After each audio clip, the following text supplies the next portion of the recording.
ونتوكل عليه ونعوذ بالله من شرور أنفسنا ومن سيئات أعمالنا من يهده الله فلا مضل له ومن يضلل فلا هادي له ونشهد أن لا إله إلا الله وحده لا شريك له ونشهد أن سيدنا ومولانا محمدا عبده ورسوله صلى الله تعالى عليه وعلى آله وأصحابه وأزواجه وذرياته وأهل بيته وبارك وسلم تسليما كثيرا كثيرا. أما بعد فأعوذ بالله من الشيطان الرجيم. بسم الله الرحمن الرحيم. هو الذي بعث في الأميين رسولا منهم يتلو عليهم آياته ويزكيهم ويعلمهم الكتاب والحكمة وإن كانوا من قبل لفي ضلال مبين. صدق الله العظيم. بزرگان محترم اور دینی اور ایمانی بھائیوں،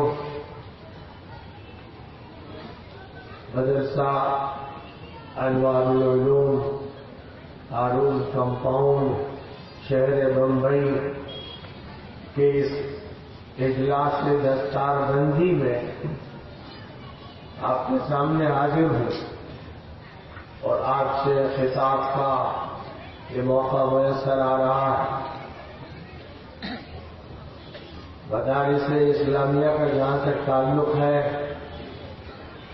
یہ اس امت مسلمہ کے لیے سنگھائے نیل ہے. امت مسلمہ اپنے تشخص کے ساتھ جہاں بھی موجود ہے وہ ان مدارس کی رہین منت ہے. یہ مدارس اسلامیہ امت کو اسلام سے وابستہ کیے ہوئے. قرآن پاک میں زندگی کا جو نظام عطا کیا، آخری نبی حضرت محمد مصطفیٰ صلی اللہ علیہ وسلم کی بعثت جن مقاصد کے لیے ہوئی، اسلام کے نام سے جو دین اللہ کی طرف سے مرحمت فرمایا گیا، جو شریعت اور جو قانون انسانوں کے لیے عطا فرمایا گیا، اس شریعت کا تعارف، اس اسلام کا تعارف، اس نبی کا تعارف، اس اللہ کا تعارف اور اللہ کی کتاب کا تعارف اگر روئے زمین پر کہیں سے ہو رہا ہے تو مدرسے سے ہو رہا ہے. مدرسے ہی وہ سرچشمے ہیں جن سے پانی جاری ہے، ایسے انہی سے سیراب ہو رہے ہیں، اور جو افراد بھی اس چشمہ حیوان سے محروم ہیں ان کے لیے موت مقدر. ان کی ملی حیات ناممکنات میں سے ہے. ملت مدارس اسلامیہ کی بنیاد پر زندہ ہے، امت مدارس اسلامیہ کی بنیاد پر قائم ہے. دین متین کے جلوے مدارس اسلامیہ ہی کے سورج کی کرنوں سے وجود میں آ رہے ہیں. اور مدارس اسلامیہ کا جہاں تک تعلق ہے، ان کا رشتہ غار حرا سے قائم ہے، ان کا رشتہ دار ارقم سے ہے، ان کا رشتہ مسجد نبوی سے ہے، صفحہ نبوی سے ہے. ان کا جو اصل تعلق ہے اللہ کی ذات سے ہے، اور اللہ کی ذات سے یہ تعلق اللہ کی کتاب کے ذریعے قائم ہے اور اللہ کے آخری نبی حضرت محمد صلی اللہ علیہ وسلم کے ذریعے قائم. اگر کتاب الہی سے رشتہ ٹوٹ جاتا ہے تو اللہ سے ٹوٹ جاتا ہے، اور محمد عربی علیہ السلام سے اگر رابطہ ٹوٹ جاتا ہے تو بھی اس کائنات کے پروردگار سے، مالک سے، خالق سے رشتہ ٹوٹ جاتا ہے. ہمارے پاس صرف اور صرف 2 سرمایے ایسے ہیں کہ جن کی طرف سے یہ ضمانت لی گئی ہے کہ امت کا کوئی فرد اس وقت تک گمراہ نہیں ہوگا جب تک وہ ان سرمایوں سے استفادہ کرتا رہے گا اور ان بنیادوں کے ساتھ وابستہ رہے گا۔ حضور صلی اللہ علیہ وسلم نے فرمایا تھا ترکت فیکم امرین لن تضلوا ما تمسکتم بہما کتاب اللہ و سنتی۔ فرمایا تھا کہ 2 چیزیں میں تم نے چھوڑ رہا ہوں، ان کو اگر تم نے مضبوطی سے تھامے رکھا تو ہرگز گمراہ نہیں ہو۔ ضمانت لی گئی اس بات کی کہ گمراہی نہیں ہوگی، ہدایت ملے گی۔ فرمایا کہ یہ 2 چیزیں کتاب اللہ اور میرا طریقہ کار، اللہ کی کتاب اور اللہ کی کتاب کی تشریحات جو میں کر رہا ہوں، اپنے عمل سے کر رہا ہوں، اپنی زبان سے کر رہا ہوں، اپنی زندگی کے ہر لمحے سے کر رہا ہوں، یہی دونوں چیزیں ہیں جن کو اللہ تعالیٰ نے آخری حجت بنایا ہے۔ اگر ایک انسان ان دونوں سے وابستہ ہے، اس صحیح معنی سے وابستہ ہے، اس کے اندر قرآن کا فہم ہے، حدیث کا فہم ہے، اور قرآن اور حدیث سے استفادے کی صلاحیت ہے، اور اس کے بعد قرآن و حدیث سے جنہوں نے استفادہ کیا ان سے واقفیت ہے، صحابہ کرام، تابعین، تبع تابعین، ائمہ مجتہدین، محدثین، مفسرین، فقہاء، مجددین امت، ان سے بھی واقفیت، تاکہ اس کی کڑی کڑی سے جڑتی چلی جائے اور زنجیر ایسی وجود میں آ جائے جس کی کوئی کڑی ٹوٹی ہوئی نہ ہو۔ اس لیے کہ یہ تو ممکن ہے نہیں کہ جو 21ویں صدی میں ہے یا 15ویں صدی ہجری میں ہے وہ ایک جست میں پہلی صدی میں پہنچ جائے، عہد نبوی میں پہنچ جائے۔ بیچ میں صدیوں کا خلا ہے، زمانوں کے فاصلے ہیں، مکانوں کے فاصلے ہیں، ان تمام فاصلوں کو چھوڑتے ہوئے یا چھلانگ لگاتے ہوئے کوئی شخص عہد نبوی میں پہنچ جائے یہ ممکن نہیں۔ پہنچنے کے لیے بہر صورت اس کی ضرورت ہے کہ ہر دور کے علماء سے، جو علماء ربانیین ہیں، رابطہ قائم ہو، ان کا اپنے اسلاف سے رابطہ ہو، ان کا اپنے بزرگوں سے رابطہ ہو، اور رابطے کی یہ کڑی کہیں ٹوٹنے نہ پائے۔ محدثین کے ہاں اسی کو اتصال سند کہتے ہیں، سند متصل ہو، ہر راوی نے دوسرے راوی سے سنا ہو اور کڑی کڑی سے ملتی چلی جاتی ہو، مضبوط قسم کی زنجیر تیار ہوتی ہو، اور پھر کوئی خوف اس کا نہ ہو کہ درمیان میں کوئی خلل واقع ہو جائے گا، درمیان میں کوئی خلا سامنے آ جائے گا، ایسا کوئی خوف باقی نہ رہ جائے۔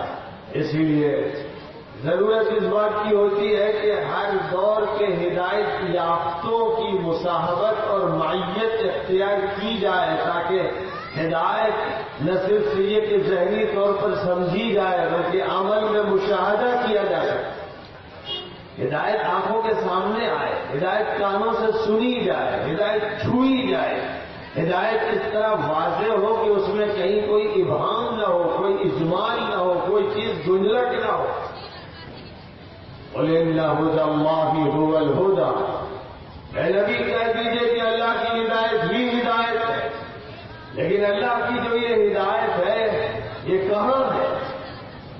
فرمایا گیا ہر نمازی کو حکم فرمایا گیا کہ سورۃ الفاتحہ پڑھے، پورے قرآن پاک کے خلاصے کو بار بار دہراتا رہے، فجر کی سنتوں سے لے کر عشاء کی سنتوں اور وتر تک متعدد بار، فرائض میں 17 بار، سنتوں میں 12 بار، وتر میں 3 مرتبہ سورۃ الفاتحہ کو دہراتا رہے، اور ہر نماز کی ہر رکعت میں اللہ تعالیٰ کی صفات اور اللہ کے کمالات اور اللہ کی خصوصیات، الوہیات، ربوبیات، رحمانیات، رحیمیات، مالکیات، ان سب کا تذکرہ کرتے ہوئے یہ کہے اللہ کی بارگاہ میں ایاک نعبد و ایاک نستعین، اے اللہ صرف تیری بندگی ہم کرتے ہیں اور صرف تجھی سے مدد چاہتے ہیں، اور پھر مدد کی ضرورت سب سے زیادہ جس سلسلے میں ہے اس کے بارے میں عرض کرے اہدنا الصراط المستقیم، سیدھے راستے پر مجھے چلا دیجئے، سیدھا راستہ ہم کو دکھا دیجئے، سیدھا راستہ بتا دیجئے، سیدھا راستہ واضح فرما دیجئے۔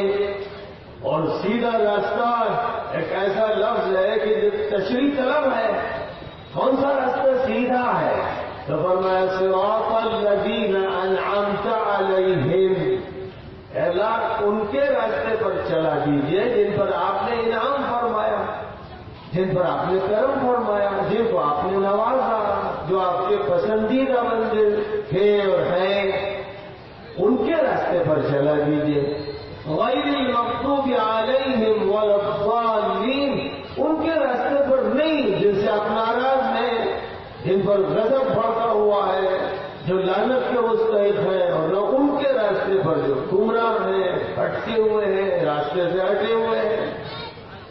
تو دونوں باتیں اللہ کی بارگاہ میں عرض کی گئی کہ ہمیں ان لوگوں کا راستہ چاہیے جن سے آپ خوش ہیں، جن سے آپ راضی ہیں، اور ان کے راستے سے حفاظت چاہیے جن پر لعنت ہے، جن سے آپ ناراض ہیں اور جو بھٹکے ہوئے۔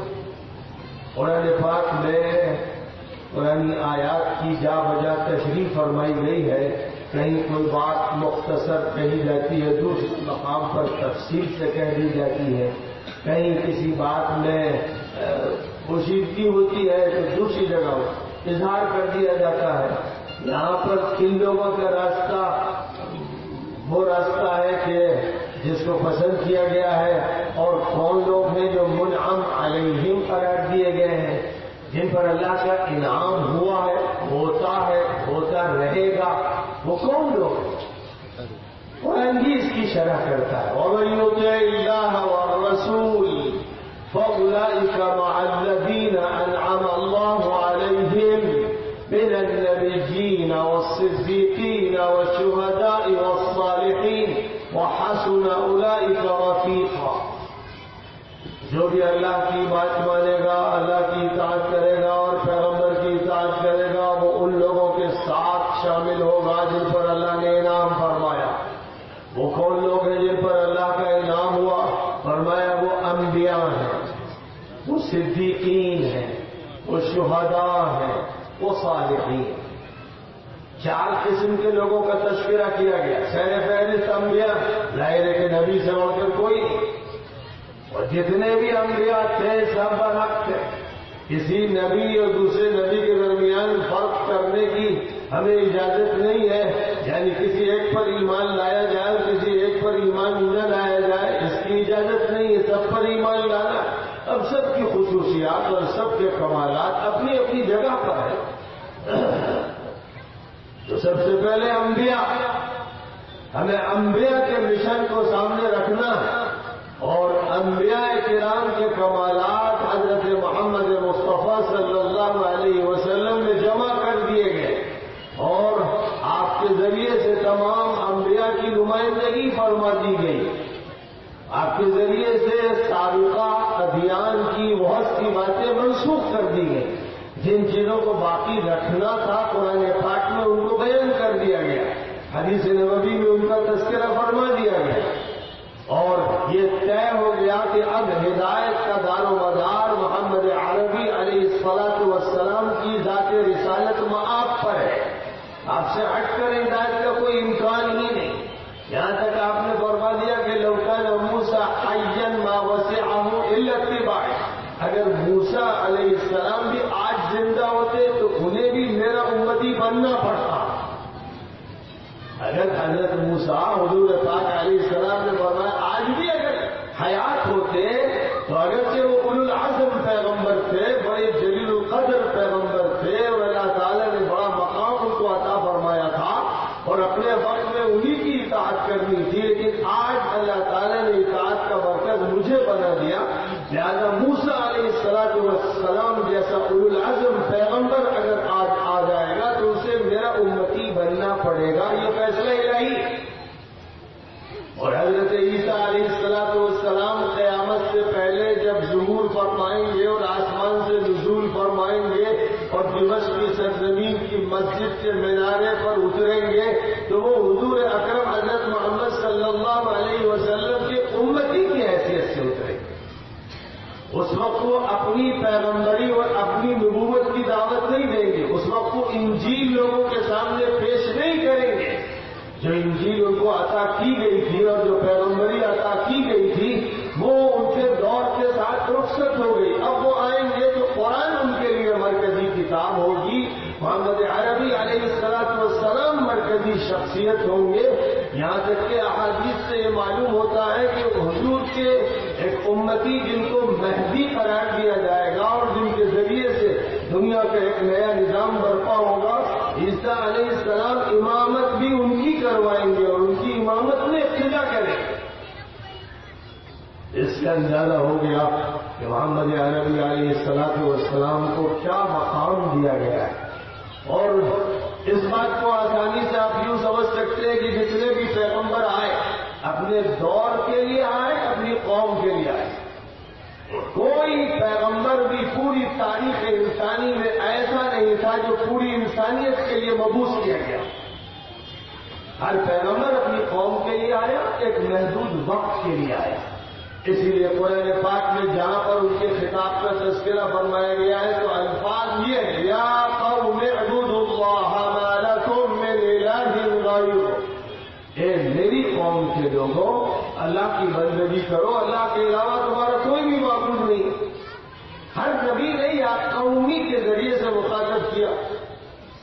عیسیٰ علیہ السلام بنی اسرائیل کے لیے بھیجے جو ان کی قوم کے لوگ تھے، تو انہوں نے یا بنی اسرائیل کے ذریعے خطاب کیا، اے اسرائیل کے بیٹو، اے اسرائیل کے فرزندوں۔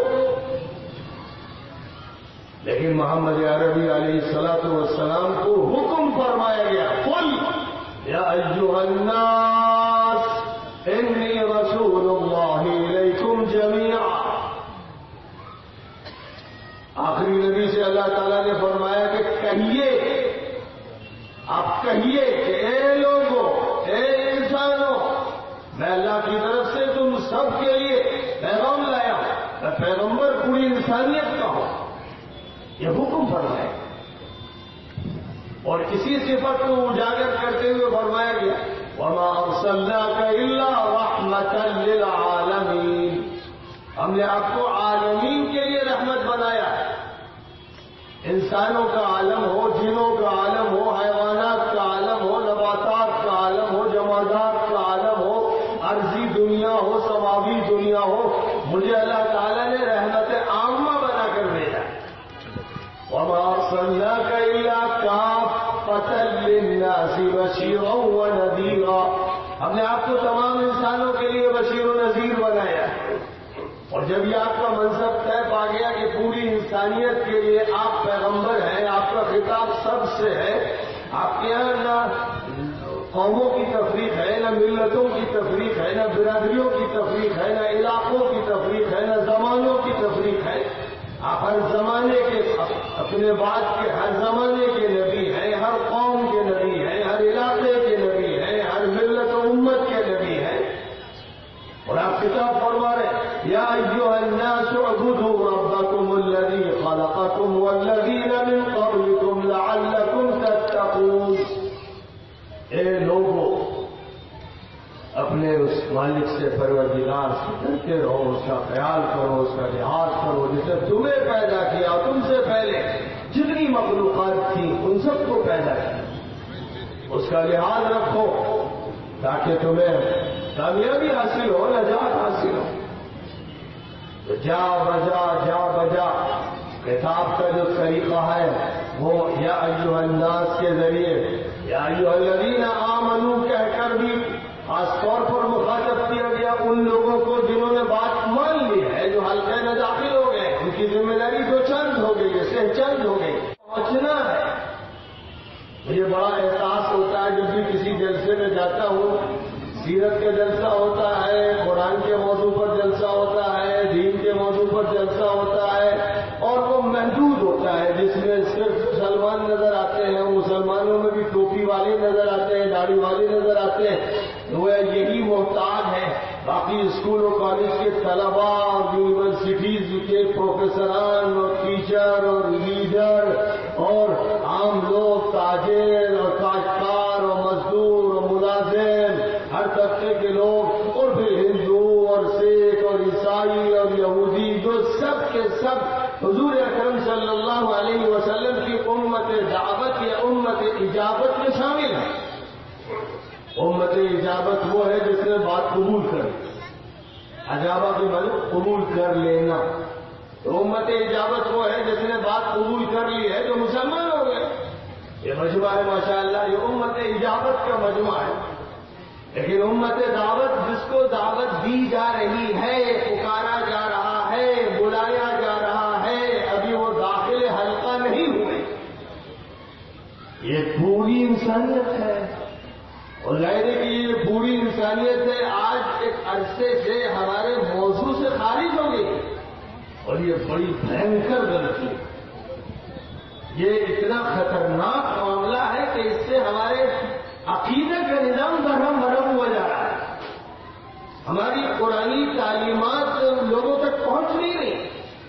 اور ظاہر ہے کہ جب آپ آخری نبی کی تعلیمات کو پوری انسانیت کے سامنے دلائل کے ساتھ واضح طریقے پر قرآن کی زبان میں اور نبی کی زبان میں پیش نہیں کریں گے تو حجت ان پر قائم نہیں ہوگی، آپ پر حجت قائم ہوگی، حجت پھر دوسروں کی آپ پر قائم ہوگی، کیونکہ وہ اپنے دلائل پیش کریں گے، وہ اپنی بات کہیں گے، اسکول ان کا، کالج ان کا، یونیورسٹی ان کی، اکیڈمی ان کی، میڈیا ان کا، ٹی وی چینل ان کے ہاتھ میں، ریڈیو اسٹیشن ان کے ہاتھ میں، پرنٹ میڈیا ان کے ہاتھ میں، منطق ان کے پاس، جدید فلسفی ان کے پاس، نئی ٹیکنالوجی ان کے پاس، تو وہ دلائل کے لاؤ لشکر سے اپنی بات سمجھائیں گے، باطل کو حق بنا کر پیش کریں گے، جھوٹ کو سچ بنا کر پیش کریں گے، لوگ مانتے چلیں گے۔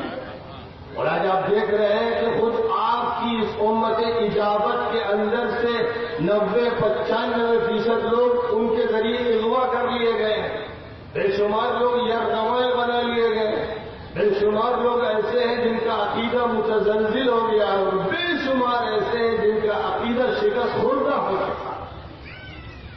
یہ سب اسی کا نتیجہ ہے کہ یا تو آپ آگے بڑھ کر کارروائی کیجیے یا دوسروں کی کارروائی کے شکار ہوئی۔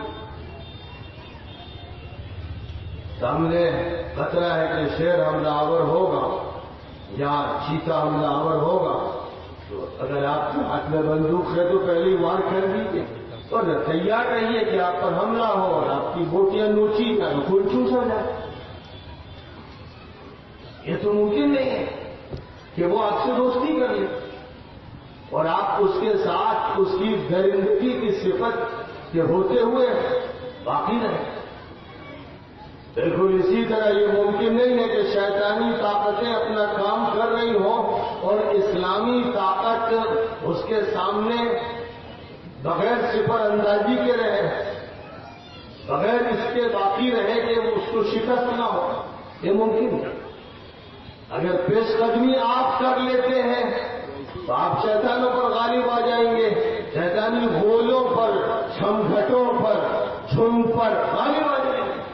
لیکن اگر آپ نے یہ فیصلہ کیا کہ ہم تو خاموش رہیں گے، سپر انداز رہیں گے، ہم آگے بڑھ کر حملہ آور نہیں ہوں گے، ہم اپنی دعوت پوری قوت سے نہیں پیش کریں گے، ہم تو بس اپنے گھر ہی کے اندر رہیں گے اور اپنے جزیرے میں سمٹے رہیں گے، تو یاد رکھیے کہ سونامی کی لہریں آپ کے گھر کو تنکے کی طرح پھینک دیں گے، پھر آپ کا نہ گھر باقی رہے گا نہ گھر، کوئی چیز بھی محفوظ نہیں رہ جائے گی، کیونکہ ہم لوگ کے تھپیڑے اور موجوں کی طغیانی کے سامنے آپ کا وہ معمولی سا گھر جو ریت کے تودے پر ہے باقی نہیں رہ سکے۔ اس لیے اصول یہی ہے، خوب اچھی طرح یاد رکھا جائے، اللہ تعالیٰ کی طرف سے اصول یہی عطا فرمایا گیا ہے، ارشاد فرمایا گیا ہے قاتلوا اولیاء الشیطان ان کید الشیطان کان ضعیفا، شیطانچوں سے، شیطان کے چیلوں سے جنگ کرو. شیطان کی تدبیریں کمزور ہو. اللہ تعالیٰ یہ فرماتا ہے کہ شیطان کی تدبیریں کمزور ہیں، اور ہم لوگوں کا یہ احساس ہے کہ ان کی تدبیریں بڑی خطرناک ہیں، بڑی سخت ہیں. اس کا مطلب یہ ہوا کہ تدبیریں کمزور ہوتی ہیں قتال اولیاء الشیطان سے. اگر اولیاء الشیطان شیطانچوں سے اور شیطان کے چیلوں سے اور شیطان کے ایجنٹوں سے اگر حق کی خاطر جنگ نہ کی جائے گی تو پھر ان کا قید، ان کا مکر، ان کی سازش، ان کا فریب غالب آ جائے گا.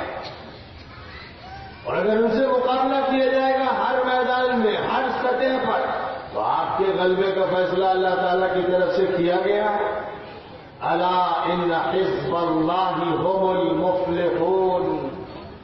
اے لوگوں کان کھول کر سن لو کہ اللہ کی پارٹی ہی کامیاب ہوتی ہے. لیکن یہ بات مشکوک ہو گئی. آج نعوذ باللہ قرآن مشکوک ہو گیا. جو لوگ یہاں بیٹھے ہوئے ہیں یہ میری بات سن رہے ہیں اور ان کو خیال ہو رہا ہے خواب کی باتیں ہیں، خیال کی باتیں ہیں، زبردستی کے نقطۂ نظر کی باتیں ہیں، واقع کے خلاف ہیں، زمینی حقیقت سے متضاد ہیں. وہاں حزب اللہ، حزب اللہ نام کی کوئی چیز نہیں، کوئی چڑیا نہیں، کوئی چوزا نہیں. اور اللہ یہ فرما رہا ہے کہ الا ان حزب اللہ هم المفلحون. حزب اللہ لبنان میں رافضیوں کی ایک تنظیم ہے جس کا نام حزب اللہ. لیکن جو اہل حق کہلاتے ہیں ان کے پاس تو کوئی حزب اللہ ہے ہی نہیں.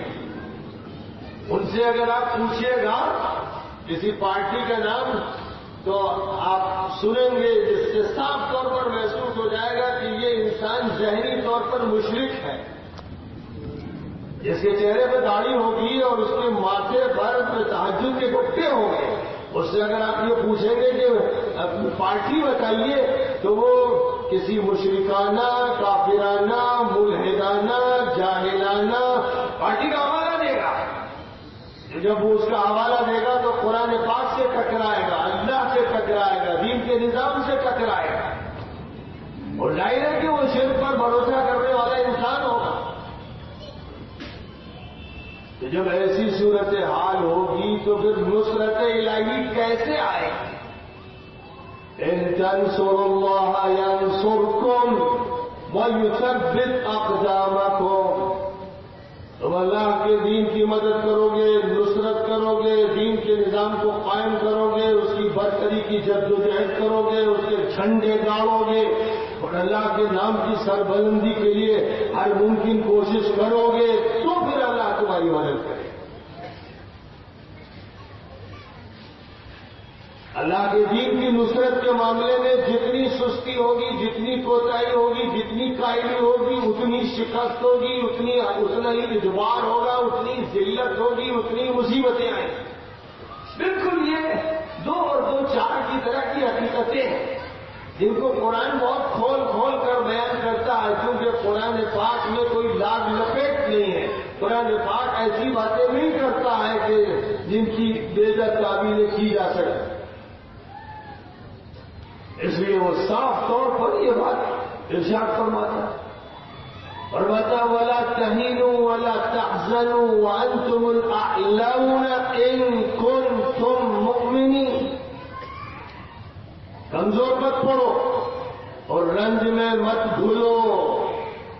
اگر تم مومن ہوگے تو تم ہی سر بلند ہوگے. تب اس کا مطلب یہ نکلا کہ مومن نہیں ہے. اس کا مطلب یہ نکلا کہ مومن نہیں. ایمان کے نام پر جلسے ہو رہے، ایمان کے نام پر کاروبار چل رہے، ایمان کے نام پر جماعتیں، پھر کیا قصہ ہے؟ کہا یہ جا رہا ہے کہ وانتم الاعلون ان کنتم مؤمنین. تم مومن ہوگے تو تم سربلند ہوگے، تم بالا دست ہوگے، تم غالب ہوگے، تمہارے ہی سر جھنڈا بلند ہوگا. کہا یہ جا رہا ہے. تو کیا قصہ ہے؟ کیا قرآن میں غلط بات ہے؟ عملی زندگی مسلمانوں کی یہ کہہ رہی ہے کہ قرآن سے ہمیں اتفاق نہیں ہے. نعوذ باللہ. عملی زندگی یہ کہہ، کیونکہ وہ یہ دیکھ رہے ہیں کہ بھائی ہم مومن ہیں، وہ اس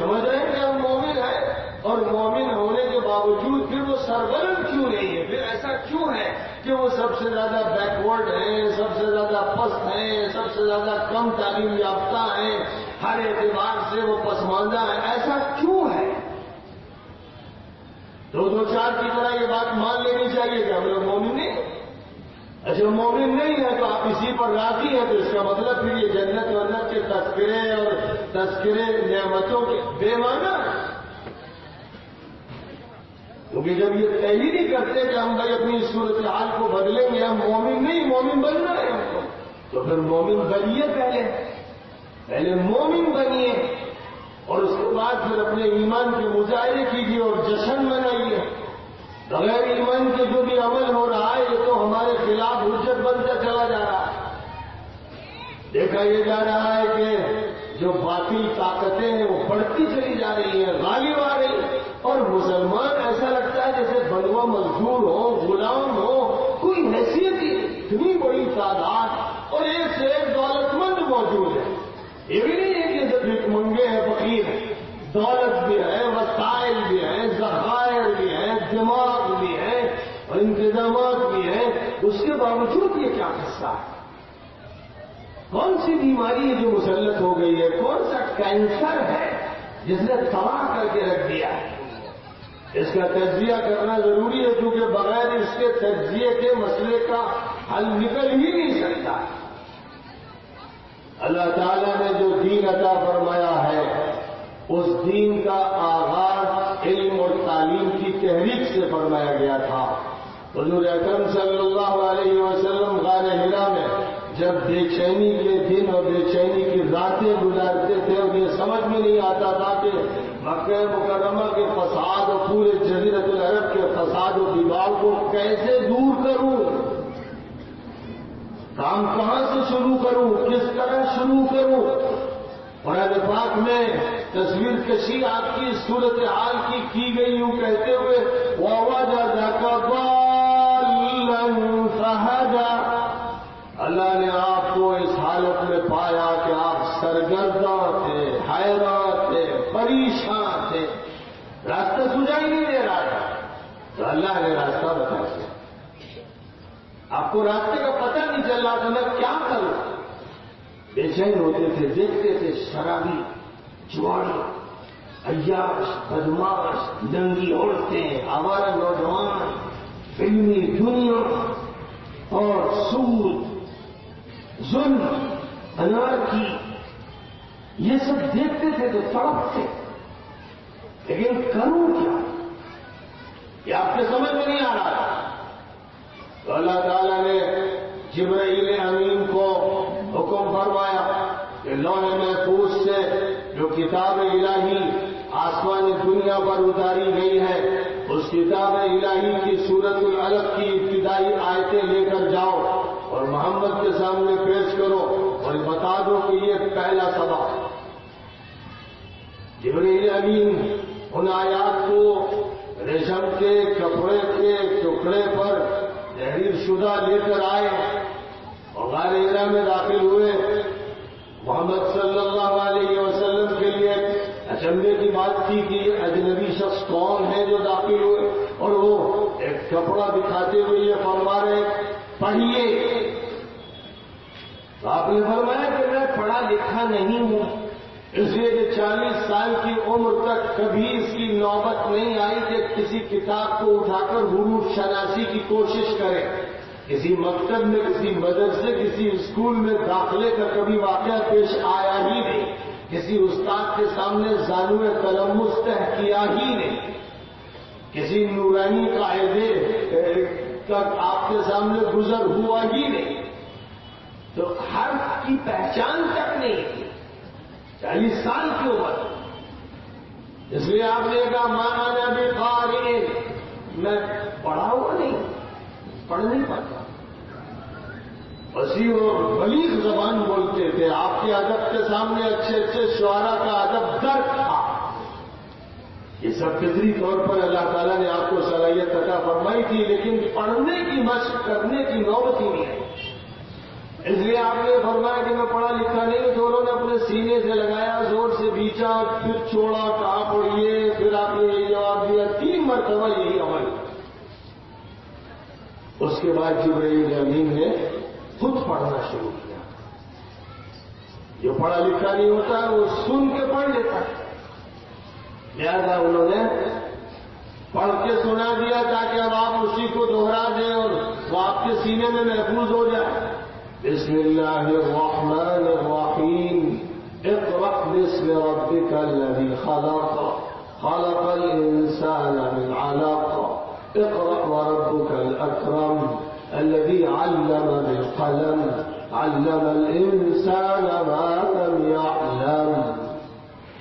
اللہ کے کلام کے الفاظ جس وقت پڑھے جا رہے تھے اس وقت حضور صلی اللہ علیہ وسلم تھر تھر کانپ رہے, دل لرز رہا تھا, جسم سے پسینہ چھوٹنے لگا, ایسا جیسے کوئی پہاڑ رکھ دیا گیا, ایسا بوجھ جس کا کبھی تجربہ نہیں ہوا تھا, ایسا لگ رہا تھا جیسے ہارٹ اٹیک ہو گیا. آج ہم کتنی سہولت کے ساتھ بے تکلف پڑھ رہے ہیں اور آپ سن رہے ہیں, کوئی بوجھ محسوس نہیں ہو رہا.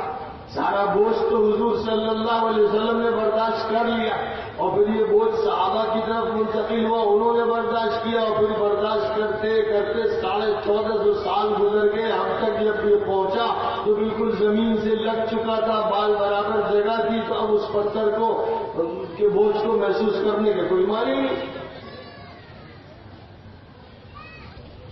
ان آیات کے ذریعے سے یہ فرمایا گیا, پڑھیے اللہ کے نام سے جو بہت مہربان اور نہایت کرم فرما ہے. اپنے پروردگار کی صفات کو مانتے ہوئے, جانتے ہوئے, ان پر یقین کرتے ہوئے اور ان کی برکتوں کے سائے میں پڑھیے. جو اللہ خالق ہے, جس نے ہر چیز کو پیدا کیا, جس نے انسان کو خون کی پھٹکی سے پیدا کیا, اور پڑھیے اور آپ کا پروردگار بہت ہی کرم فرما, بڑا سخی, داتا, نوازنے والا, جس نے قلم کے ذریعے سکھایا اور انسان کو وہ سارا علم عطا فرمایا جو اس کے پاس نہیں تھا. جو چیزیں نہیں جانتا تھا اللہ نے وہ چیزیں اس کو بتائیں. یہ چند بول تھے جو نبی صلی اللہ علیہ وسلم کو غار حرا میں عطا فرمائے گئے, اس مقصد کی خاطر کہ جو فساد پھیلا ہوا ہے اس فساد کو دور کرنے کے لیے ایک تعلیمی تحریک کی ضرورت ہے. اور یہ تعلیمی تحریک ربانی ہونی چاہیے, یہ تعلیمی تحریک صحیح طور پر اسلامی ہونی چاہیے اور جامع ترین ہونی چاہیے. اس تعلیمی تحریک کے ذریعے سے زندگی کی چول درست کرنی ہے اور تمام فساد کی شکلوں کو ختم کرنا ہے اور حق کا احقاق کرنا ہے. یہاں سے نبی صلی اللہ علیہ وسلم کو ہر قفل کی چابی دے دی گئی اور صورتحال جو سامنے آپ کے تھی اس میں علاج کا طریقہ کار بتا دیا گیا. علاج کا جو طریقہ کار ہے وہ علم سے شروع ہوتا ہے. جاہل لوگوں کی یہ بساط نہیں ہے کہ وہ مسائل کو حل کر سکے. وہ ایک چھوٹی سے چھوٹی چیز کے بارے میں سوچ نہیں سکتے. جو بھی مسئلہ کسی شخص کے علم میں نہیں, اس مسئلے کی ڈور کے سرے کو پکڑ نہیں سکتا. جو آدمی کھانا پکانا نہیں جانتا جھک مار دے گا, پکا نہیں سکتا. جو کپڑا سینا نہیں جانتا کتنی کوشش کر دے گا, سی نہیں سکتا. جو مکان بنانا نہیں جانتا جھک مارے گا, وہ مکان بنا نہیں سکتا. یہاں تک کہ سائیکل کا پنکچر بنانا جس نے سیکھا نہیں, اس کا علم نہیں, وہ ہر کسی حالت میں نہیں بنا سکتا. ہر چیز سے پہلے علم چاہیے اور علم کے بعد پھر صحیح ایکشن چاہیے. پہلے نالج اور پھر ایکشن, اور علم بھی صحیح ہو, عمل بھی صحیح ہو, سب چیز وجود میں آتی. دنیا کے پاس علم غلط تھا, علم تھا لیکن غلط تھا, اور غلط علم کی بنیاد پر عمل غلط تھا. جب بھی یہ صورتحال ہوگی, علم نہیں ہوگا یا ہوگا تو غلط ہوگا یا ناقص ہوگا یا ادھورا ہوگا, تو پھر علاج بھی پورا نہیں ہوگا, مسئلے پوری طرح حل نہیں ہوں گے. نبی صلی اللہ علیہ وسلم کو غار حرا میں علم کی اور تعلیم کی اور تربیت اور اصلاح کی جو تحریک عطا فرمائی گئی, اس کی ابتدا اقرا بسم ربک الذی خلق سے کی گئی. اور اس ابتدا کا مطلب یہ تھا کہ اللہ کی جو مخلوقات ان مخلوقات کے بارے میں جاننا ہے کہ اللہ نے کون سی چیز کس مقصد کے لیے پیدا کی ہے. کسی بھی چیز کو وجود عطا فرمایا ہے تو کس غرض و غایت کے لیے وجود عطا فرمایا ہے. اسی غرض کے لیے اسی مقصد کے لیے اس کا استعمال کرنا اور اس کا علم حاصل کرنا تاکہ ہر چیز صحیح جگہ پر استعمال کی جائے اور بے جگہ کسی چیز کا استعمال نہ ہو. یہ چیز انسان جب سیکھ لے گا تو پھر پوری دنیا کا نظام درست ہو جائے گا. بات ایک فرد سے شروع ہوگی اور وہ پھر خاندان تک پہنچے گی اور خاندان سے پورے محلے تک پہنچے گی, سماج و معاشرے تک پہنچے گی, شہر تک پہنچے گی اور ضلع اور صوبے تک پہنچے گی. اسی طرح دھیرے دھیرے بات پھیلتی چلی جائے گی. ایک چھوٹا سا مکتب ترقی کرتے کرتے جامعہ اسلامیہ بن جائے گا. ایک پرائمری اسکول ترقی کرتے کرتے انٹرنیشنل یونیورسٹی بن جائے گی. ایک چھوٹا سا بیج پودا بنے گا اور پھر بہت ہی سایہ دار اور پھلدار درخت بن جائے گا. یہ تدریجی نظام اللہ تعالیٰ کی طرف سے طے ہے. اگر ترتیب کے ساتھ اس عمل کو جاری و ساری رکھا جائے گا تو وہ مقصود حاصل ہوگا جو اللہ کے پیش نظر اور اللہ کے پیغمبر کے پیش نظر تھا. تو تعلیم کی تحریک عطا فرمائی گئی اور مقصد یہ بیان کیا گیا کہ دنیا کی جتنی سپر پاورز ہیں ان سب کو زیر کر دیا جائے گا. دنیا میں جتنے فلسفے ہیں, جتنے مذاہب ہیں, جتنے نظریات ہیں, جتنے اسم ہیں, جتنی آرگنائزیشنز ہیں اور جتنی بھی جماعتیں اور پارٹیاں ہیں ان سب کو تابع کر دیا جائے گا غار ہرا کے اس نظام سے.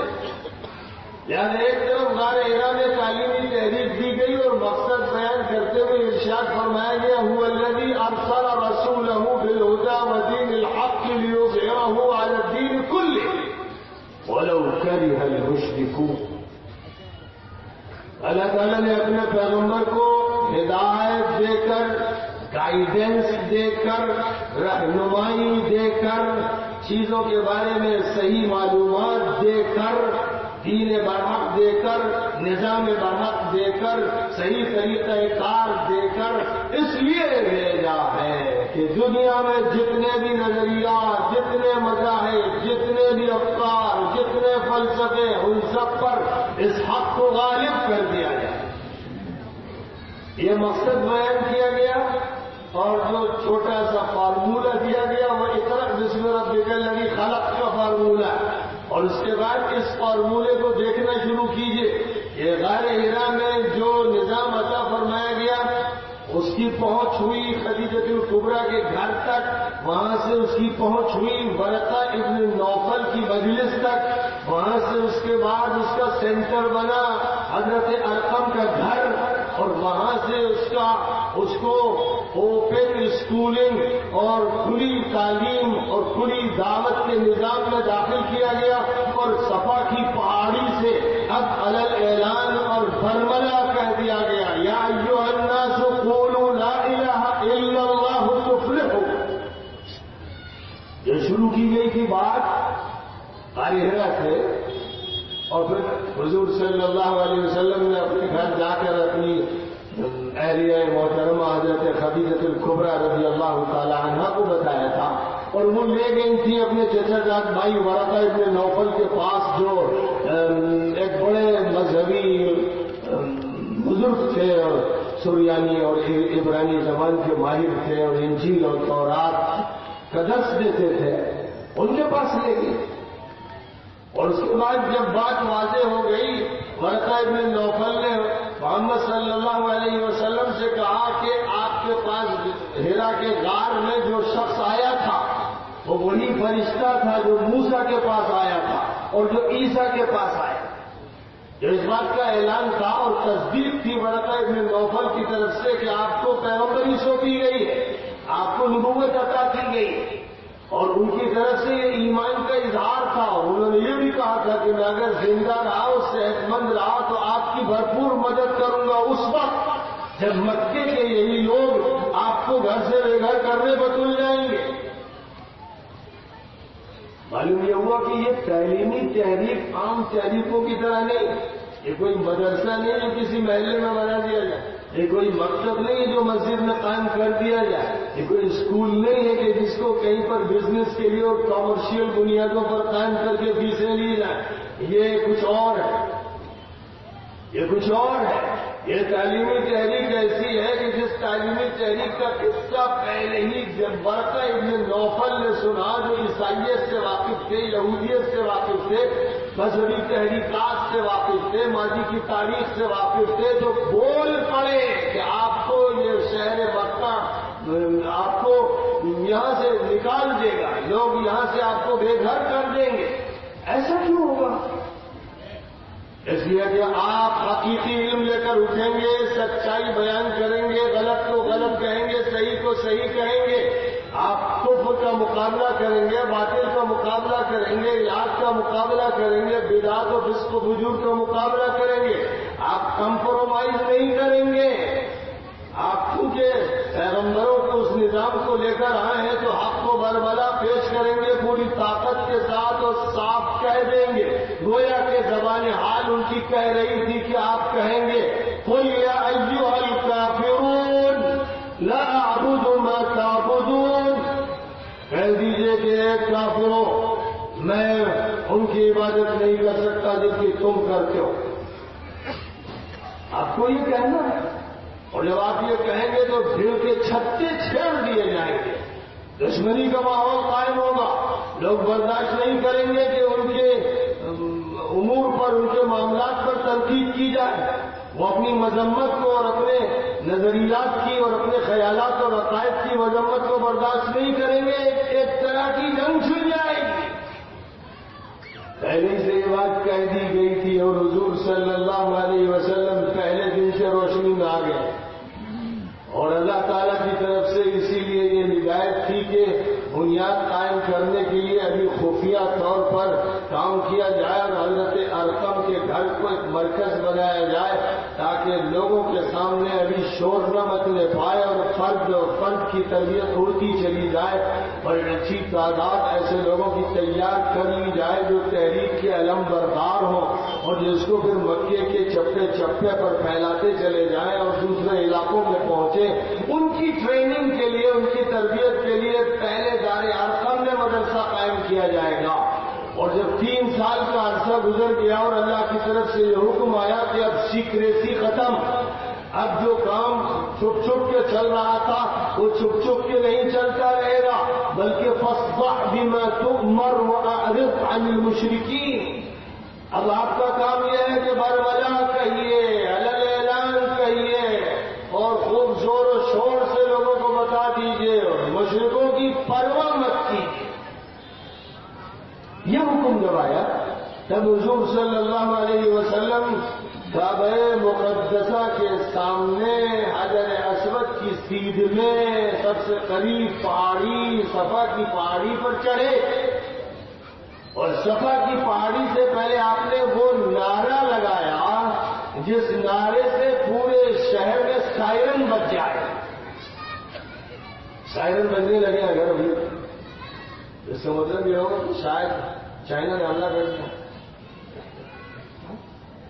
ملک جو ہے وہ حملے سے دوچار ہے، خطرناک صورتحال ہے، کسی جگہ خطرے کے سائرن جب بجتے ہیں۔ نبی علیہ السلام نے قدیم دور کے مطابق جو طریقہ تھا زبان سے سائرن بجانے کا، آپ نے سائرن بجا دیا، یا صباحا، اتنی طاقت سے کہا کہ پورے مکے میں تہلکہ مچ گیا۔ مکہ مکرمہ کا کوئی گھر باقی نہیں رہا جہاں شور نہ مچ گیا، لوگ گھبرا کر گھروں سے نکل آئے، مرد نکل آئے، عورتیں نکل آئیں، لڑکے نکل آئے، ایک بھیڑ لگ گئی کہ محمد پہاڑی پر چڑھے ہوئے ہیں، اور وہاں سے انہوں نے یہ آواز لگائی اور کعبے اور صفا کے درمیان میں بھیڑ ہی بھیڑ لگ گئی، یوں سمجھیے کہ پورا شہر ٹوٹ پڑا۔ جب یہ ہوا، جو لوگ سامنے موجود ہیں یہ زمانے سے لات، عزا، منات، ہبل اور کس کس دیوی اور کس کس دیوتا کی پوجا کرتے چلے آ رہے ہیں، یہ وہ لوگ ہیں جنہوں نے حضرت اسماعیل کے مذہب کو فراموش کر دیا. یہ وہ لوگ ہیں جو مسلمان تھے اور آج اب یہ اسلام سے بالکل محروم ہو چکے ہیں اور شرک اور کفر میں مبتلا ہو چکے ہیں. مختلف مذہب کے لوگ دہریے بھی تھے، ملحد بھی تھے، عیاش بھی تھے اور بدماش اور بدقماش بھی تھے، ظالم بھی تھے، سب طرح کے لوگ جو کہ ٹوٹ پڑے. اور ان لوگوں کے سامنے آپ نے یہ بات ارشاد فرمائی تھی کہ اگر میں یہ کہوں کہ پہاڑ کے پیچھے ایک لشکر تم پر حملہ کرنے کے لیے تیار ہے، میری بات کی تصدیق کرو گے؟ سب نے میرے اتفاق کہا کہ کیوں نہیں تصدیق کریں گے، آپ تو اوپر ہیں، دیکھ بھی رہے ہیں اور آپ کے بارے میں جھوٹ کا کبھی تجربہ ہوا ہی نہیں. تو آپ نے پھر یہ فرمایا، جب ان کی تصدیق لے لی تو فرمایا انی نذیر لکم بین یدی عذاب شدید، میں ایک سنگین عذاب سے تمہیں خبردار کرنے کے لیے آیا ہوں. تمہاری جو زندگی گزر رہی ہے، اگر موبائل ایجوکیشن کا سسٹم ہو کہ گاڑی چل رہی ہے اور اگر کلینک ہے تو دوائیں دی جا رہی ہیں، اور اگر کوئی بک اسٹال ہے تو کتابیں دی جا رہی ہیں، اور اگر اسکولنگ سسٹم موبائل ہے تو ہر جگہ جا جا کر بچوں کو پڑھایا جا رہا ہے. وہاں یہی صورتحال شروع ہو گئی کہ صفا کی پہاڑی پر اعلان کیا گیا کہ نیا نظام آیا ہے، نیا نظام تعلیم آیا ہے، نیا نظام تربیت آیا ہے، نیا نظام دعوت آیا ہے. اور اس کو لے کر پھر حضور صلی اللہ علیہ وسلم بازاروں میں جانے لگے، گلی کوچوں میں نکلنے لگے، پہاڑیوں پر سنانے لگے، مینا میں تشریف لے جانے لگے. زیادہ سے زیادہ لوگوں تک پہنچنی ہے، بات سب سے ملنا ہے. عیسائیوں سے بات کرنی ہے، یہودیوں سے بات کرنی ہے، مشرکوں سے بات کرنی ہے، کافروں سے کرنی ہے، سب کو مخاطب کرنا ہے، سب کے سامنے اللہ کا نظام پیش کرنا ہے. اللہ سب کا ہے، نبی سب کے ہیں، قرآن سب کا ہے، دین سب کا ہے. اور جب سب کا ہے تو سب تک اسے پہنچنا چاہیے. تعلیم سب کے لیے ہے تو سب تک پہنچنا چاہیے، اور ساری چیزوں کے بارے میں ہے تو کوئی چیز مستثنا نہیں ہونی چاہیے. اور میں یہ اقرأ باسم ربک الذی خلق، جس نے پیدا کیا. تو اللہ تعالیٰ نے اسے مسلمانوں کو پیدا کیا، حافظ جی کو، مولانا کو، صوفی صاحب کو پیدا کیا. اسے اللہ کی ساری مخلوق، سارے انسان اللہ کی مخلوق، جن اللہ کی مخلوق، ہر چیز اللہ کی مخلوق ہے. اور یہاں جب یہ فرمایا گیا اقرأ باسم ربک الذی خلق، کہ اللہ جس نے پیدا کیا ہے، اس اللہ کے نام، اس کی صفات کی تجلیات کے نظارے اس کی مخلوقات میں کرتے چلے جاؤ. اللہ کو پڑھنے کے لیے مخلوقات کو پڑھو. اللہ کی صفت رحمت دیکھنا ہو، صفت قہر دیکھنا ہو، صفت خلق دیکھنا ہو، صفت رزق دیکھنا ہو، جو بھی اللہ کی صفات ہے وہ جلوگر ہے چیزوں کے اندر. اس لیے ان چیزوں کو پڑھو، پودوں کو پڑھو، پھولوں کو پڑھو، پتوں کو پڑھو، درختوں کو پڑھو، پھلوں کو پڑھو، پانی کو پڑھو، لہروں کو پڑھو، موجوں کو پڑھو، پانی کی تہوں کو پڑھو، بوندوں کو پڑھو، بادل کو پڑھو، اترنے والے قطروں کو پڑھو، زمین کو پڑھو، زمین کے ذروں کو پڑھو، معدنیات کو پڑھو، سالڈ مادوں کو پڑھو، لیکوڈ چیزوں کو پڑھو، ایسٹرونامی کو پڑھو، ستاروں کو، سیاروں کو، کہکشاؤں کو پڑھو، فضاؤں کو پڑھو، گیسوں کو پڑھو، اپنے کو پڑھو، غیروں کو پڑھو. علم جو اللہ کی طرف سے دیا گیا وہ وسیع اور عریض علم ہے. یہ دنیا اس کی، یہ کائنات اس کی. وہ کہتا مجھے میری کائنات سے پہچانو. الحمدللہ رب العالمین. تمام تعریفیں اللہ کے لیے ہیں جو سارے جہانوں کا خالق ہے، مالک ہے، منتظم ہے، پروردگار ہے. تو سارے جہانوں کی ملکیت اور تخلیق اور پروردگاری دلیل ہے اس بات کی. تمام تعریفیں صرف اسی کو سزاوار ہے. ربوبیت کے مظاہر کہ اللہ مالک ہے اور اللہ ہی سب کچھ عطا فرما رہا ہے، یہ دلیل ہے الوہیت کی. اور الوہیت کا مطلب کہ اللہ ہی مستحق عبادت ہے. نماز اللہ کے لیے، سجدہ اللہ کے لیے، روزہ اللہ کے لیے، حج اللہ کے لیے، قربانی اللہ کے لیے. اس کی دلیل یہ ہے کہ ہر چیز اللہ کی، جب ہر چیز اللہ کی تو ہر چیز اللہ کے لیے ہوگی۔ اس اعتبار سے پوری دنیا علم کا موضوع ہے۔ مسلمانوں نے، خاص طور پر مسلمانوں میں جو دیندار کہلاتے ہیں، انہوں نے علم کو سمیٹ سنوار کر اتنا محدود کر لیا کہ زندگی ملا کی مسجد سے گھر تک رہ گئی، اور مسجد سے گھر تک جب وہ محدود ہو گیا تو دوسرے لوگوں نے یہ سمجھا کہ اسلام بہت لمیٹڈ ہے، اسلام عبادت بتاتا ہے تو ٹھیک ہے بھائی آپ عبادت کر لیجیے، لیکن اسلام کا کوئی تعلق سویلائزیشن سے نہیں ہے، ایجوکیشن سے نہیں ہے، گورننس سے نہیں ہے، اور اسلام کا تعلق ٹیکنالوجی سے نہیں ہے، سائنس سے نہیں ہے۔ یہ ثابت ہو جاتا ہے کہ بھائی جو اسلام کے نمائندہ ہیں وہ تو بہت ہی چھوٹے چھوٹے سے دائرے میں ہیں۔ اگر اسلام پوری زندگی کے لیے ہوتا تو پھر اسلام کی تعلیم اور اسلام کے مدرسے اور اسلام کا نظام پوری زندگی پر حاوی ہوتا۔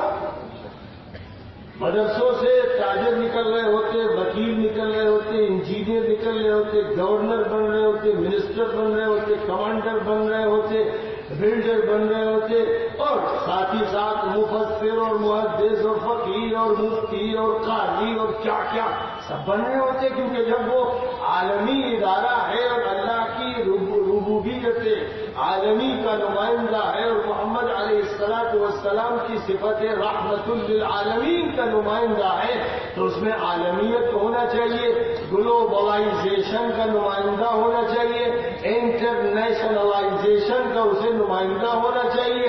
وہ کسی محلے کا نمائندہ ہو، کسی گاؤں کا ہو، کسی چھوٹے سے حلقے کا ہو، یہ تو اس کے لیے گالی ہے۔ یہ فرمایا گیا خلق لکم ما فی الارض جمیعا، جتنی بھی چیزیں زمین کے اندر ہیں، اوپر ہیں، فضا میں ہیں، سب صرف اور صرف مسلمانوں کے لیے پیدا کی گئی ہیں۔ خلق لکم، جب اللہ یہ فرما رہا ہے تمہارے لیے میرے بندو، تمہارے لیے پیدا کیا، تو آپ دستبردار کیسے ہو گئے؟ اس کا مطلب آپ خدا کے ساتھ بدداری کر رہے ہیں، بدعہدی کر رہے ہیں۔ جس چیز کی ذمہ داری اللہ نے آپ کو دی، آپ کو متولی بنایا اور آپ نے تولیت شپ میں گڑبڑ کیا، گھپلا کیا، کام نہیں کیا، تو آپ کو متولی شپ سے ہٹا دیا جائے۔ یہ اللہ نے اعلان کر دیا تھا وَإِن تَتَوَلَّوْا يَسْتَبْدِلْ قَوْمًا غَيْرَكُمْ ثُمَّ لَا يَكُونُوا أَمْثَالَكُمْ، اگر تم لوگوں نے متولی شپ کا کام صحیح طور پر نہیں کیا، ملازمت اپنی صحیح طور پر انجام نہیں دی، جو ڈیوٹی دی گئی ہے وہ ڈیوٹی پوری نہیں کی، تو تم کو برخاست کر دیا جائے گا، معزول کر دیا جائے گا، تمہاری جگہ پر دوسرے ملازم کو رکھا جائے گا۔ یہ اعلان فرما دیا گیا، جو بھی کام نہیں کرے گا یا نکما پن دکھائے گا اسے برخاست کر دیا جائے گا۔ اور کام جو دیا گیا ہے اس کا تعلق پوری دنیا سے ہے۔ وَإِذْ قَالَ رَبُّكَ لِلْمَلَائِكَةِ إِنِّي جَاعِلٌ فِي الْأَرْضِ خَلِيفَةً، یاد کرو اس وقت کو جب کہ تمہارے پروردگار نے فرشتوں سے کہا تھا کہ زمین میں میں اپنا وائسرائے بنانے والا ہوں، زمین میں میں اپنا ایک نمائندہ تیار کرنے والا ہوں، وہ خلیفہ ہوگا۔ اور خلیفہ کا مطلب یہ ہے کہ اس کی گورنمنٹ انٹرنیشنل ہوگی۔ خلیفہ وہ نہیں ہوتا جو کسی گاؤں میں کسی شہر میں اپنی دفلی بجائے، وہ تو اس لیے ہوتا ہے کہ دنیا کے مسائل اس کے ہاتھ میں ہوں گے، وہ مرکزی طاقت کا مالک ہوگا، اس کے ماتحت جو ہوں گے وہ امیر کہلائیں گے۔ وہ نبوی اصطلاح ہے، اور قرآن میں بھی فرمایا گیا یا ایھا الذین آمنوا اطیعوا اللہ واطیعوا الرسول واولی الامر منکم، اے ایمان والو اللہ کی بات مانو اور پیغمبر کی بات مانو، جو تمہارے امیر ہو ان کی مانو۔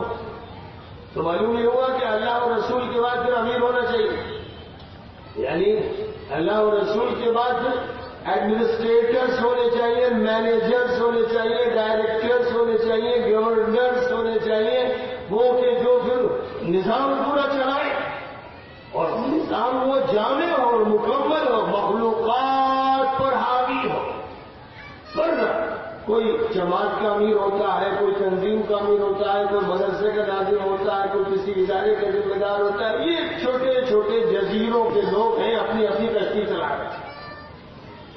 جیسے سفر کا امیر، سفر میں 2 آدمی بھی ہے تو کہا جائے گا میرے کو امیر بنا. یہ سفر تک کا امیر ہے، سفر ختم، عمارت ختم. ایسے جماعتوں کے جو امیر ہوتے ہیں وہ اسلام کے امیر نہیں ہوتے. اسلام کی عمارت اس کو ملے گی جو خلیفہ ہوگا، اور خلیفہ پھر جس کو چاہے گا پورے عالم انسانیت میں امیر بنائے گا. یہ نظام اللہ نے عطا فرمایا ہے اور اس کا تعلق ہے اسلامی مکتب سے جو. اب اگر ہم غار حرا والا مکتب قائم کرنا شروع کر دیں تو میں سمجھتا ہوں کہ جب اس کا صفا پر اعلان ہوگا، یعنی بمبئی میں آپ صفا کس کو مانیں گے؟ وہاں جو صفا کی پہاڑی تھی وہ سب سے شاندار میڈیا کا سینٹر ہے. پہاڑی ہے جو کعبہ مقدسہ کے قریب ہے اور اس پر چڑھنے والا جو ہے سب کو دیکھ رہا ہے، پورا شہر نیچے نظر آ رہا ہے. اور اس کے بعد وہاں سے اگر وہ ایک آواز لگاتا ہے تو پورے شہر میں پہنچتی ہے اور سارے لوگ اس کو سنتے ہیں، اور کوئی ہنگامہ خیز بات ہے تو سب جمع ہو جاتے ہیں. ایسی کوئی جگہ، اس کا مطلب یہ ہوا کہ اگر بمبئی میں میڈیا کا کوئی ایسا سینٹر ہو یا کوئی ایسا ٹی وی چینل ہو کہ جس پر اگر کوئی اعلان کیا جائے تو پورا شہر نہیں، پورا ضلع، بلکہ پورا صوبہ، بلکہ پورا ملک اس کو سنے، سب تک بات پہنچے، تب وہ نبی کی نمائندگی ہوگی، تب وہ صفا کی پہاڑی کے پیام کی ترجمانی ہوگی. آج لوگ یہ سمجھتے ہیں اللہ توفیق دے، دینی کاموں کی کسی نے کشف کیا، کوئی جماعت چلی گئی، کہیں پر پہنچ گئی، کہیں مسجد میں بیان ہو گیا تو سمجھ رہے ہیں کہ یہ نبی کی ترجمانی ہو رہی.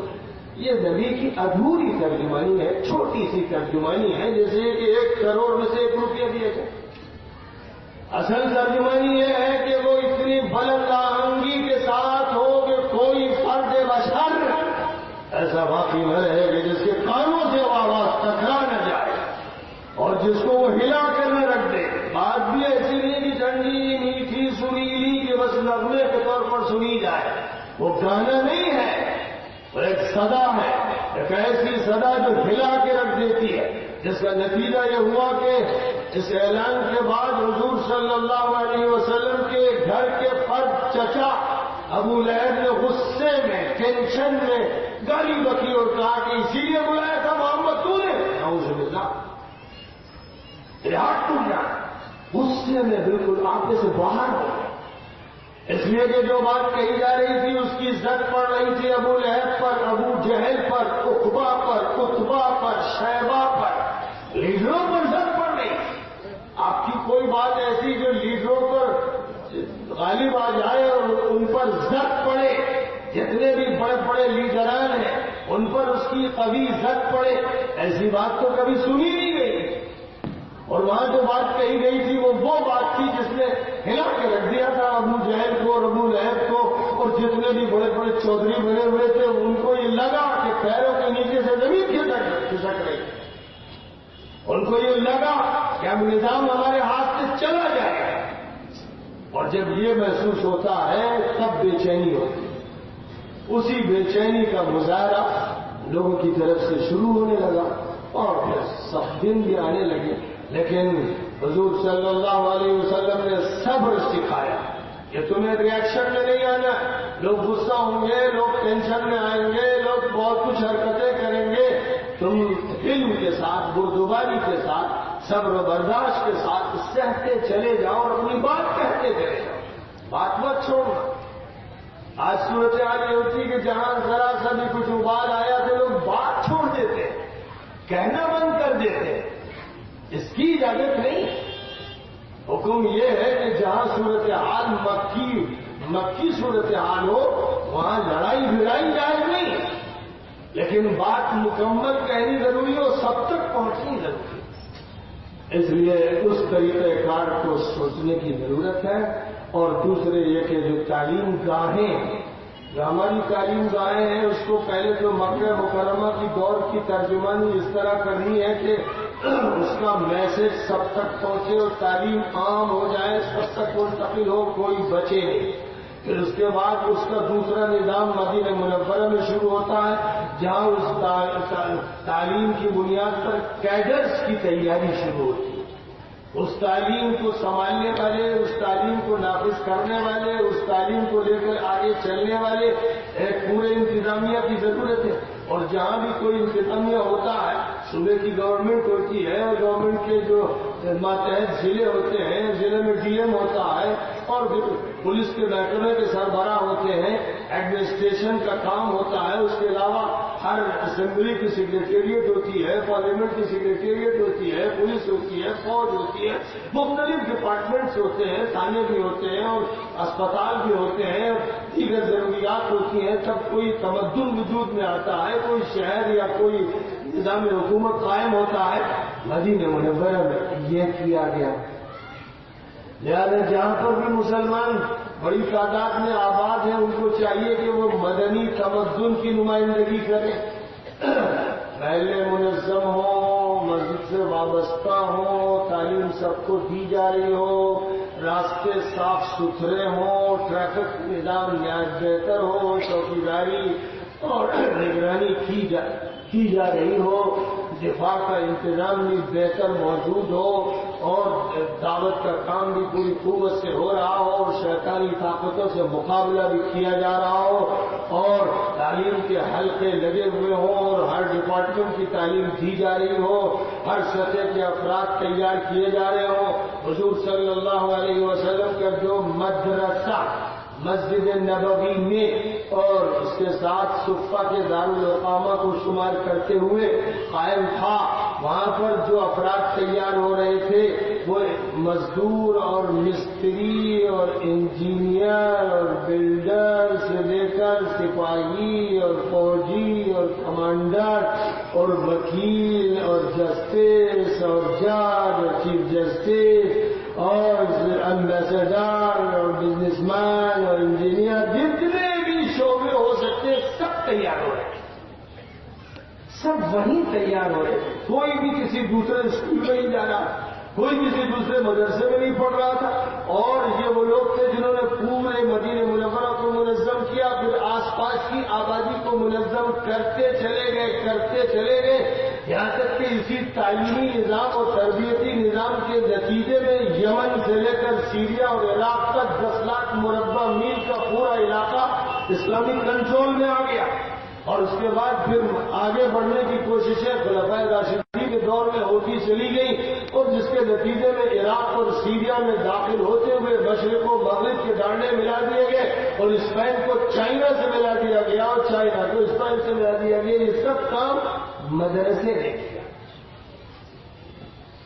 تو وہ مدرسے تو خواب ہے، جو خیال کی دنیا میں ہے، وہ مدرسے وجود میں لانے۔ انوار العلوم کے ذمہ داروں سے کہنا ہے کہ سال کا پروگرام تو بہت اچھا، اور بچوں کے سر پہ دستار رکھ دیجیے جو کبھی پہنی نہ جائے، وہ چیز پہنائیے جو پہنی جائے، اور تھوڑا بہت سا جو پہنایا جاتا ہے تو وقت کا تھوڑی دیر کا مظاہرہ ہوتا ہے، اس کے بعد وہ اتار کے رکھ دیا جاتا ہے، یا تو وہی استعمال کیا جائے گا، سبھی لوگ امامہ استعمال کریں گے، اور یا پھر ان کو کوئی ایسی چیز دی جائے جو پھر ہمیشہ اچھی محفلوں میں استعمال ہوتی رہے، اس کا خیال رکھا جائے۔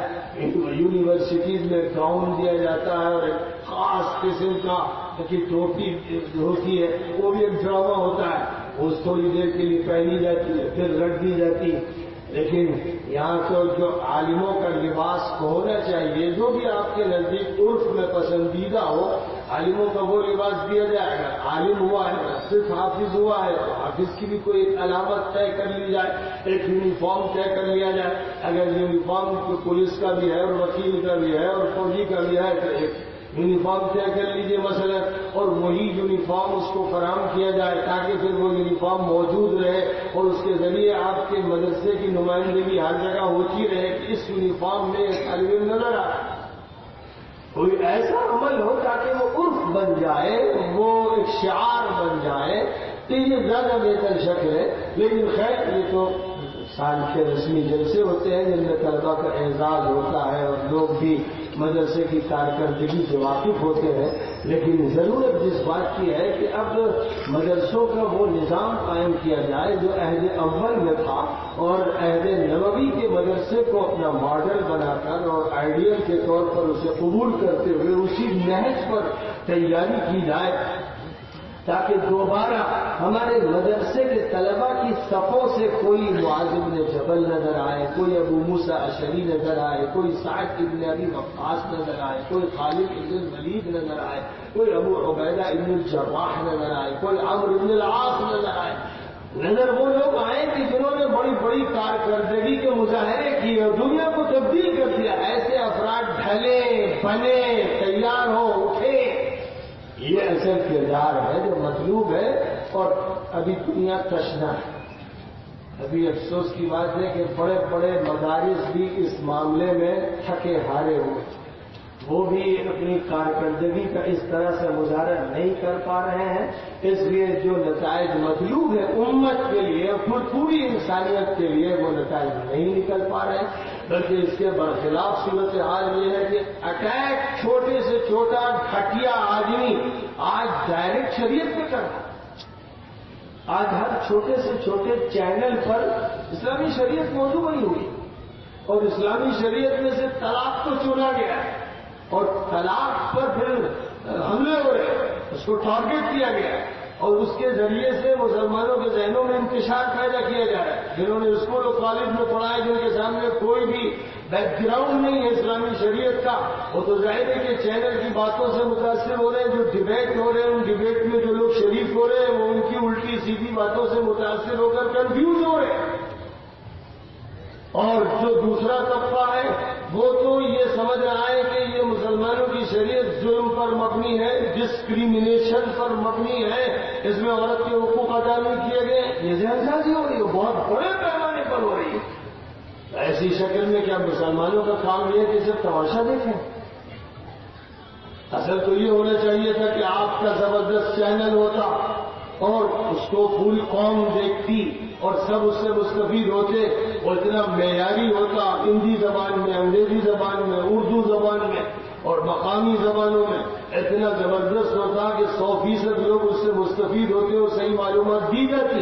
لیکن جب تک یہ نہیں ہے تو اس کی کوشش ہونی چاہیے کہ جو کچھ بھی فتنے پیدا کیے جا رہے ہیں سوشل میڈیا میں ان کا جواب ایسا دیا جائے جو لاکھوں انسانوں تک پہنچے، اور جو باتیں بھی دینی اجتماعات میں ہوں وہ اسی مجمع تک محدود نہ رہیں، بلکہ پوری انسانیت تک ان کو کیسے عام کیا جائے اس کی پالیسیز سوچی جائے، اس کے طریقہ کار سوچے جائیں، جب تک ہر فرد تک، اور ہر فرد سے مراد میری یہ نہیں کہ امت مسلمہ کے ہر فرد تک، ہر ہندو سکھ عیسائی تک جب تک قرآن کے بول نہ پہنچ جائیں آپ کے لیے چین جائز نہیں۔ قرآن سب کے لیے سب تک پہنچنا۔ اب ظاہر ہے کہ عربی میں اگر آپ قرآن سنا دیں گے تو اس کا مطلب تو سمجھ میں آئے گا نہیں، اس لیے قرآن کا مراٹھی میں ترجمہ، ہندی میں ترجمہ، انگلش میں ترجمہ، ایک ایک آیت کا، دو آیتوں کا اس کثرت سے سنایا جائے، اس کے بینر لگائے جائیں، ہورڈنگس لگائی جائیں، سڑکوں پر اس کے اوپر اعلانات لگائے جائیں، اس کے ایسے ایسے انتظامات کیے جائیں جو اپیلنگ ہو، جن کو پڑھ کر دماغ متاثر ہو، دل متاثر ہو، غلط فہمیاں دور ہو، حقائق سامنے آئے اور لوگ بات سمجھ سکیں۔ اس کی آج بہت شدید ضرورت ہے، اور اس کی شدید ضرورت ہے، اور اگر یہ عمل نہیں کیا جائے گا تو خطرہ یہ ہے کہ جیسے امریکہ میں ایک پاگل ڈونلڈ ٹرمپ آیا ہے، ایک پاگل کی حکومت وہاں ہو گئی ہے، اور اس نے اپنا وزیر دفاع جس کو بنایا ہے اس کا لقب ہے میڈ ڈاگ، پاگل کتا۔ وزیر دفاع جس کو بنایا ہے اس کا لقب ہے باقاعدہ، یعنی تسلیم شدہ لقب ہے وہاں، اس پر فخر ہوتا ہے کہ میں پاگل کتا ہوں۔ تو وہ پاگل کتا ہو گیا، اور جو صدر ہے وہ پاگل خنزیر ہو گیا۔ اب جو دنیا کا نقشہ آپ دیکھ رہے ہیں کہ خود امریکہ میں تباہی مچی ہوئی ہے، لاکھوں انسان سڑکوں پہ مظاہرے کر رہے ہیں، لاکھوں انسان سڑکوں پہ، وہاں آدھے امریکہ میں یہ کہہ رہے ہیں کہ تو ہمارا صدر نہیں ہے۔ یہ کبھی نہیں ہوا تھا امریکہ کی تاریخ میں، پہلی مرتبہ ہوا، اور انشاءاللہ یہ امریکہ کے زوال کا ذریعہ بنے گا۔ بالکل طے شدہ ہے، کیونکہ ظلم کی انتہا ہو چکی ہے۔ امریکہ نے جو ظلم کیے ہیں تو اس نے فرعون اور نمرود کی نمائندگی پوری کر لی ہے، اس کے ٹکڑے ہونے ہیں۔ تو ایسی صورتحال میں بڑی ذمہ داری ہے مسلمان داعیوں کی، مبلغوں کی، کہ وہ بہت زبردست پیمانے پر اسلام کا تعارف کرائے اور ہر حلقے تک بات پہنچے۔ آج اس شدت کا ایک فائدہ یہ ہو رہا ہے کہ بہت سے عیسائی، یہاں تک کہ بعض یہودی اس ظلم کے خلاف آواز اٹھا رہے ہیں، اور وہ یہ کہہ رہے ہیں کہ اگر یہ ظلم کیا گیا اور مسلمانوں پر پابندی لگائی گئی تو ہم لوگ اعلان کر دیں گے کہ ہم مسلمان ہیں۔ وزیر خارجہ جو سابقہ تھی امریکہ کی، ان کی طرف سے اعلان کیا گیا کہ اگر یہ اس طرح کی باتیں کی گئی تو میں اعلان کر دوں گی کہ میں مسلمان ہوں۔ تو اللہ تعالی دکھائے گا، جیسے مکہ مکرمہ میں ظلم ہوا تو مکہ ٹوٹتا چلا گیا اور حلقہ اسلام میں لوگ داخل ہوتے چلے گئے، جس سے مدنی ریاست قائم ہوئی۔ یہی صورتحال ان تمام لوگوں کی ہوگی جو ظلم پر تلے ہوئے ہیں اور مسلمانوں کو نشانہ بنا رہے ہیں۔ ان کا اللہ تعالیٰ پتہ صاف کر دے گا، ان کی بقیہ اجیڑ دی جائے گی، لیکن ہم اپنا کام کرتے رہیں گے تب ہوگا، امیدوں سے نہیں ہوگا، کام کرنا پڑے گا۔ کام ابلاغ کا بھی ہے، میڈیا کا کام ہے، بہت بڑا کام ہے۔ سارے نبی سب سے زیادہ میڈیا کو استعمال کرتے تھے، ان کا کام ہی ہے، مبلغ کہتے ہی ہیں میڈیا پرسن، اور میڈیا کا اچھا استعمال، صحیح استعمال، حق کے لیے استعمال، خیر کے لیے استعمال۔ باطل کے چھمگھٹے میں نبی اکرم صلی اللہ علیہ وسلم اوکاس کے بازار میں جاتے تھے تو عورتیں ہیں وہاں پر بے پردہ، ننگ دوڑنگ، اور مرد ہیں جو شراب میں دھت ہیں اور جوئے کھیلے جا رہے ہیں، ان کے بیچ میں جا کر حق بیان کرتے تھے اور حق کی بات کرتے تھے۔ یہ نہیں کہ صاحب میری خانقاہ میں آئے، میرے مدرسے میں آئے تو میں بات کر لوں گا، استفتاء آئے تو فتوا دے دوں گا، یہ طریقہ نہیں۔ جا رہے وہاں تاریخ عرب پڑھ لیجئے کہ جو اس زمانے کے بازار تھے وہ آج فلم انڈسٹریز کے جو سینٹرز ہیں وہ حالت تھی ان کی۔ یہاں پر فلم ایکٹر ہو، فلم ایکٹریس ہو، ان کی بھیڑ ہو، وہاں کی آواز بلند کی جا رہی ہے۔ ظاہر ہے کہ آج میڈیا کے اندر باطل اعلانات، باطل پرستی، باطل کا شور بے انتہا ہے۔ اس میں حق کا شور اتنی طاقت سے لگائیے، تسلسل سے لگائیے، قوت سے لگائیے، دلیل سے لگائیے کہ باطل کا بھیجا پڑ جائے، باطل بکھر کے رہ جائے۔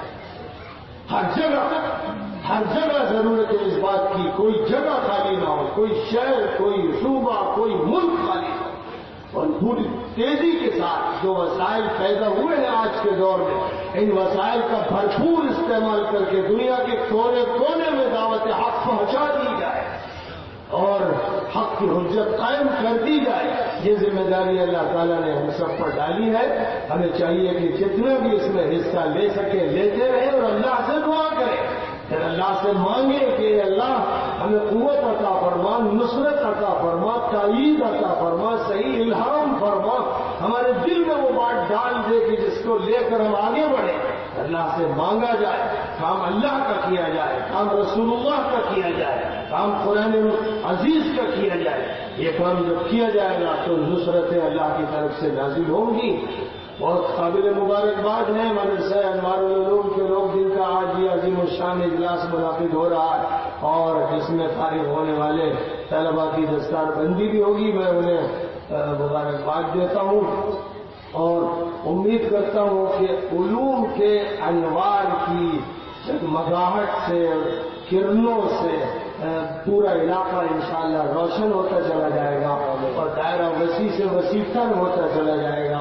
اور پھر مدرسے کی جگہیں کم ہوتی ہیں تو کوئی حرج نہیں ہے، اوپن اسکولنگ کا سسٹم بھی شروع کر دینا چاہیے ڈسٹینس ایجوکیشن کا سسٹم بھی شروع کر دینا چاہیے، موبائل ایجوکیشن کا سلسلہ شروع کر دینا چاہیے، ہر طرح سے ہاتھ پیر ماریے، ایک گاڑی طے کر لیجیے جس میں کچھ طلبا اور ایک آدھ استاد ہو، اور محلے محلے جائیں، وہاں پر درس ہو، دین کی باتیں ہو، دوسرے محلے میں پہنچے، جیسے موبائل کلینک کا انتظام ہوتا ہے ایسے ہی اسلامی تعلیمات کو عام کرنے کے لیے یہ انتظام کیا جائے، گاڑی پر مائک لگا ہوا ہو اور انٹیریئر میں جا کر چھوٹے چھوٹے محلوں میں جھگیوں جھوپڑیوں میں جا کر درس ہو تھوڑی تھوڑی دیر کا، تو صرف ایک مسجد کے درس کی بات نہیں رہ جائے گی، کوئی جگہ باقی نہیں رہے گی جہاں درس نہ پہنچ جائے، اس لیے اس طرح کے انتظامات بھی کرنے چاہیے، اور کالج کے نوجوانوں کو لگانا چاہیے کہ ان کی صلاحیتوں کا استعمال کیا جائے،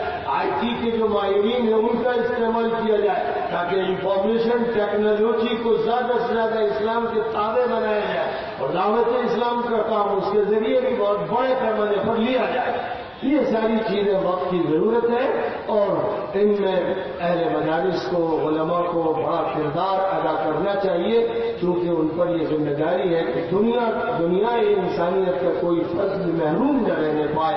اللہ تعالیٰ اسلام کی